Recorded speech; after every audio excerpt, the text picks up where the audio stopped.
భారతదేశంలోని 7 నదులు సంగమించే ప్రదేశం సంగమేశ్వరం. అంతేకాదు ఏడాదిలో 8 నెలల పాటు నీటిలో ఉండి కేవలం 4 నెలలు భక్తులకు దర్శన భాగ్యం కల్పించే ఆలయం సంగమేశ్వరాలయం. వేల సంవత్సరాల చరిత్ర ఉంది ఈ ఆలయానికి. ఎందరో మునులు తపస్సు చేసిన ప్రదేశం సంగమేశ్వరం. కర్నూలు జిల్లాలో నల్లమల అటవీ క్షేత్రం ఒకవైపు, 7 నదులు సంగమించే పవిత్ర ప్రదేశం మరోవైపు.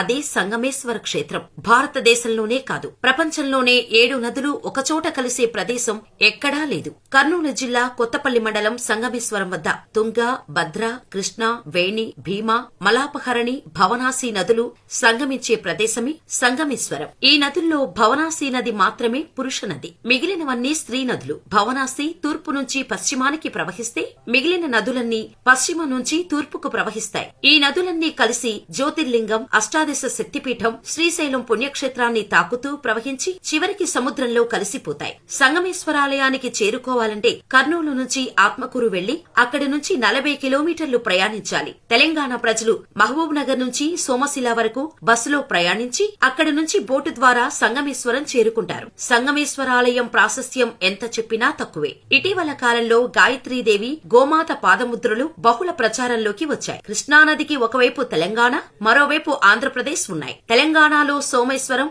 ఏపీలో సిద్దేశ్వరం, కృష్ణానదికి 2 వైపులా ఉంటాయి. సిద్దేశ్వరానికి, సంగమేశ్వరానికి మధ్యలో గాయత్రీదేవి పాదముద్రలు ఉన్నాయి. విశ్వామిత్ర మహర్షి గాయత్రీదేవి కోసం సుదీర్ఘ తపస్సు చేశాక గోమాత రూపంలో గాయత్రీదేవి ప్రత్యక్షమైందట. ఆ సందర్భంలో రాతిపై గోమాత పాదముద్రలు పడ్డాయట.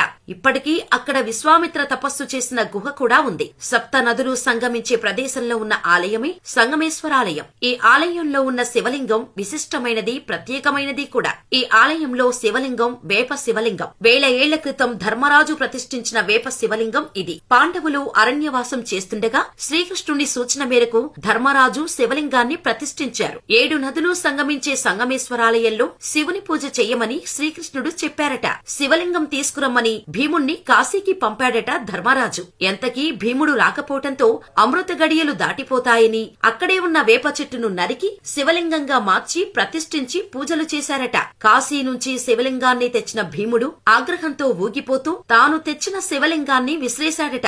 ఆ శివలింగం ఇప్పటికీ పగిడ్యాల మండలం బీరవూలు వద్ద ఉంది. భీముని ఆగ్రహానికి అర్థం ఉందని సముదాయించిన ధర్మరాజు మొదట భీమలింగానికే పూజలు చేయాలని చెప్పాడట. వేల సంవత్సరాల క్రితం ప్రతిష్ఠించిన సంగమేశ్వరాలయంలో ప్రతిష్ఠించిన వేపలింగం ఇప్పటికీ చెక్కు చెదరకపోవడం విశేషం. ఏడాదిలో 8 నెలలు నీటిలో మునిగి ఉన్నా చెక్కు చెదరలేదు. ఈ ఆలయం మొదట నది ఒడ్డున ఉండేది. శ్రీశైలం డ్యాం నిర్మాణంతో ఎక్కువ కాలం నీటిలోనే మునిగిపోతుంది. డ్యాం నిర్మాణం తర్వాత 23 సంవత్సరాలు నీటిలోనే ఉంది. సంగమేశ్వరాలయం ఉందనే విషయాన్ని కూడా జనం మర్చిపోయారు. 2003 తర్వాత శ్రీశైలం డ్యాం నీటి మట్టం పడిపోయిన కాలంలో మాత్రమే ఆలయం నీటి నుంచి బయటపడుతుంది. అప్పటి నుంచి తిరిగి ఆలయంలో పూజలు ప్రారంభమయ్యాయి. ఇప్పటికీ ఏడాదిలో 8 నెలల పాటు అంటే జులై నుంచి మార్చి ఆరంభం వరకే నీటిలోనే ఉంటుంది. పితృదేవతలకు పిండతర్పణం చేసినా ముందు 7 జన్మలు, తర్వాత 7 జన్మల్లో పాపాలు హరిస్తాయట. సంగమేశ్వరాలయంలో స్నానం చేసిన వారికి 1000 రెట్ల ఫలం లభిస్తుందట. సర్వ పాపాలు హరిస్తాయని భక్తుల నమ్మకం కూడా. సంగమేశ్వరాలయంలో దీపావళి రోజు ఆదివారం ఈరోజు ఈ విధంగా నీళ్లు ఉన్నాయి. ప్రస్తుతం శ్రీశైల జలాశయ నీటి మట్టం 841 అడుగులు. 3 రోజులకు 1 అడుగులాగా నీళ్లు తగ్గుతూ ఉన్నాయి.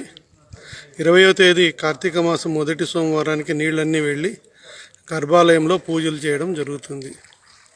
ఈరోజు దీపావళి సందర్భంగా సంగమేశ్వరాలయంలో స్వామికి, జలాదివాసంలో ఉన్న స్వామికి రుద్రాభిషేకము, వినాయకుడి పూజ, పంచముఖ ఆంజనేయ స్వామి పూజ, శ్రీకృష్ణ పూజ, రాజ్యశ్యామలాదేవి, మహాలక్ష్మీదేవి, గాయత్రీదేవి, ఈశ్వరునికి ప్రత్యేక పూజలు చేయడం జరిగింది.